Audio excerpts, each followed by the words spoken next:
Hello and welcome to NewFilmmakers Los Angeles in partnership with Movie Maker magazine. My name is Danny DeLillo. We're here at the South Park Center. I'm here with Christina with her movie Taylor and Vanessa. Let's take a look at the clip.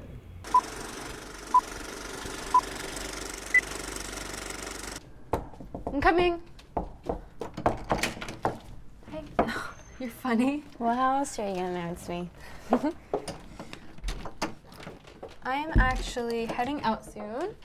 What's up? I know. Margot called me. She told me everything. I think I know how I can help.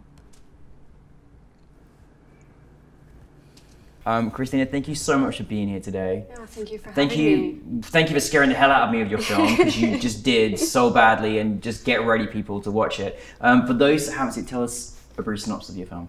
Well, these two women find themselves in danger. I mean, as a woman, we're told to be a little bit softer and not always think or second guess ourselves way too much. And they're realizing all these red flags should be taken with urgency. And unfortunately, they don't act in time. Yeah, I mean, really very much so. And well, I mean, it was a very powerful story as well. You know, I mean, of course, there was elements where you were scared, but it was a very powerful film as well, because you just felt a real essence of reality with these two girls. You know, this is just, and sadly, one of many situations, and like you say, red flags not being brought up. Where did the inspiration come for you deciding to create this particular project? Well, I suffer from sleep paralysis. And if you don't know what that is, it's when you're like awake, your eyes are awake, but your body cannot move. Mm-hmm. And as I'm like in bed waiting to get out of it, it takes maybe about 10 minutes as you're kind of struggling to get out. Yeah. You start to hallucinate a little bit. And the Manson family used to do this thing called creepy crawling, where they would sneak into people's homes and move furniture, eat their food, steal some stuff. Really? And people would be asleep in their bed, wake up in the morning and see all these things different. Wow. And I thought to myself, that would be terrifying. I'm in the sleep paralysis moment and I'm hearing things happening, but I cannot move my body. So that inspired you to say, right, I'm gonna put my own experiences into context and make a film about these two particular girls. Yeah, and the other thing was when I was younger, I almost got kidnapped. And I kind of think about like, why didn't I, why am I still alive? I guess, because this person that almost kidnapped us, he actually killed someone. It was a young child named Jimmy Rice, and he was in the same circumstance by himself, next to a schoolyard, and me and my friend were by ourselves next to a schoolyard. But we survived, because we ran, we hid, and then we ran some more. And it's one of those like moments where you think about to yourself like, all these things happen to people, and there's people that survive from it, and there's people that don't survive from it. Wow. And I kept thinking, okay, how did I manage to do this? Because I was really young at the time, and I fully didn't understand what evil was. But my friend was really scared. Yeah. And she was playing at the playground with me, and she kept looking at this truck that was driving around and around. And she like looked over at me and she's like, this car is so suspicious. And I thought, suspicious? Oh my God, that's such a big word. And then she was holding on to like the wheel of the playground. It's like a ship wheel.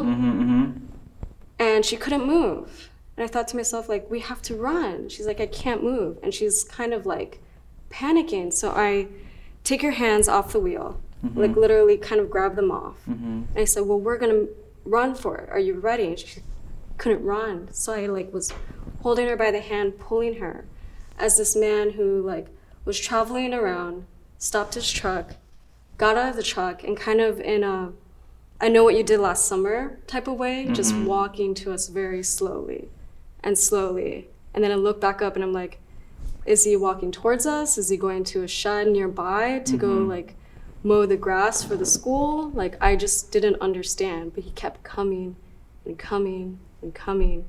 And so we ran, and he didn't run after us, but he went to where we were in the playground, and he started playing with her like hair clip. like her hair clip was like left, and he like took it and was opening and closing it.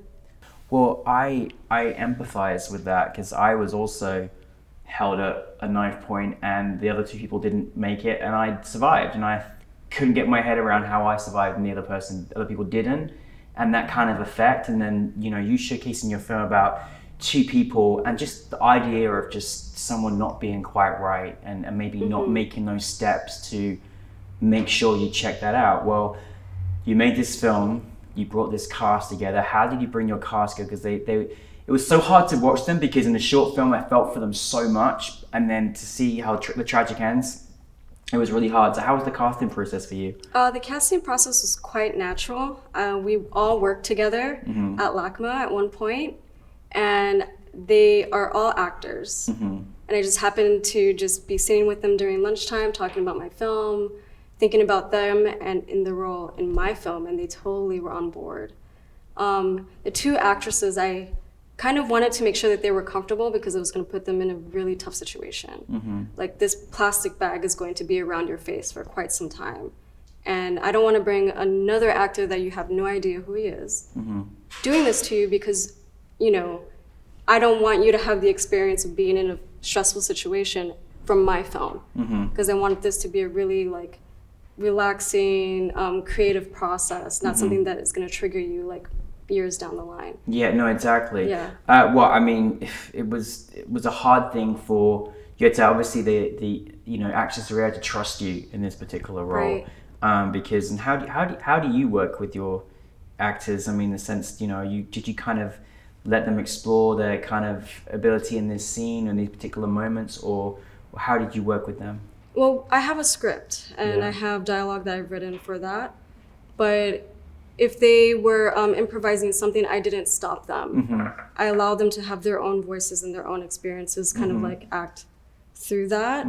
But if there was a moment where they did feel like uncomfortable and they needed to take like a moment to breathe, for example, they could yell cut or they could stop, and they knew that that wouldn't like throw me off or make me upset, that they could be comfortable enough to do that. Well, I was kind of going to ask you even just some of the maybe production challenges that you faced, but I also want to talk about the guy, you know, and how you had to direct him. And I think sometimes we heard this idealistic kind of idea of what someone who would do something so bad would do, but the fact that actually he almost seemed normal was kind of part of the eerie scariness. And one thing you mentioned off camera to me is that you had no film score, which left me actually on the edge of my seat in this instant as well. So talk us a little bit through about that. Of course. So Charlie, who I worked with as well at LACMA, he and I spoke a lot about the character, and I kind of told him it was like, you know, imagine Kylo Ren from Star Wars just fully going all for it, letting go of all his past, because he does kill his parents, or one of his parents. And I thought about how he had to do that in order to get to that dark place. And so your character is doing that same thing, going to a dark place in order to be the person that he needs to be. And unfortunately, it's these two innocent people that don't deserve to die. That's right. And you told me you had no film score in this particular instance on purpose. Oh, yeah. So I did the score with my husband. We are in a band called Chestnut. And we scored the majority of the film through the talking and getting to know the characters. And towards the end, after the death scene, I removed all score. I thought to myself that it was super creepy to not have any type of sounds or anything distracting, that you would see this person taking off their makeup and making them the way that he envisioned them to be. Yeah. You left us in that moment. That was what was so painfully hard to watch, is you just left us in the exact motion in time of what he probably would have done, and it was hard to watch. Yeah. What in this particular instant, like, I know obviously you're creating this particular story, but what did you kind of want your audience to take from this? I mean, a part of it obviously is to give that, you told me, she says, I love scaring people. I was like, oh, okay. So I was like, but there's also kind of a serious element to it as well. I think I want to leave a lot of messages. Main thing is no victim blaming is a huge thing. you know, the conversation needs to be changed about like, well, you were in a bad place. Well, it's like, no, but the person that came to the bad place made it bad. Yeah. Oh, yeah. So, you know, not victim blaming is one. Thinking about like putting actors in danger situations. Like in my film, we talk about the Twilight Zone and The Crow and how these actors were in scenes that about 30 or so people were in the same room and they saw someone die together. And it was an accident, but I thought, okay, well, if I'm doing the sound of my film and I'm also slating and I'm helping with the lighting and helping the cinematographer, you know, position the camera at these angles, I'm gonna be obviously doing a lot. How do I make it comfortable for my actors to know that they can be vulnerable with me? Like, what steps can I take to prevent an accident? Yeah, no, definitely. What was it like to have your film with us at New Filmmakers LA at the home of the Academy Awards? Oh my goodness, it was such a dream come true. I mean, first of all, you guys have produced so much great screenings, and it was so humbling to be a part of that. The screening, particularly for my film, I was with 4 other directors, and I was completely blown away by their work. I was able to see my film, enjoy that, and then also see someone else's film and get completely like into their work. And like, not that I forgot that my film was there, but I was able to enjoy their film in its fullest. And I think the way that you programmed it and how you can make the audience kind of feel good and also feel scared and then go back to good was just really great. So the tone, you had moments where you asked everyone in the audience got to ask us questions. And I thought, okay, this is great, because not only are you caring about the filmmakers, but you're caring about the audience and their feedback. No, very much so. But I honestly love this story so much, but I hope you're going to be making more films now. What's next for you? Well, Taylor and Vanessa is going to be a feature. It is, yes. Hallelujah. Fantastic. My band Chestnut, we're going to play South by Southwest coming up. So we're going to do a mini tour. Oh my goodness, so much going on. Yeah, we're going to tour from SoCal all the way down towards Texas. Fantastic. Up to Austin for our 4th album, Dark Tourism. Can we find out where it's at? Where's your album? Where we can find it? Yeah. So we have 3 albums. They're on Spotify and Apple Music, streaming services, my website as well, ChristinaSantaCruz.com. Fantastic. Oh, just too much talent in this. Too much talent in this room. I love it. Yeah. Okay, so for you as an artist, you know, what you as an artist, what you wake up every day and feel like, right, I've got to do this, and maybe a message you can give to everybody else out there as well. Just keep working. I need to always do that as part of my therapy process. Like, I always feel very like great after I make something. Not only am I a musician and filmmaker, but I'm a taxidermist. So if I'm not working on one of those elements, I'm doing something else, and I'm learning new crafts. Yeah. So working and learning something new helps you to be better at whatever you decide at that point. It does. No, I love that. It really does. Listen, thank you so much for your film. Yeah. Thank you for being here. Thank you for scaring me. I appreciate it all. Thank you very much. Christina, everybody, thank you.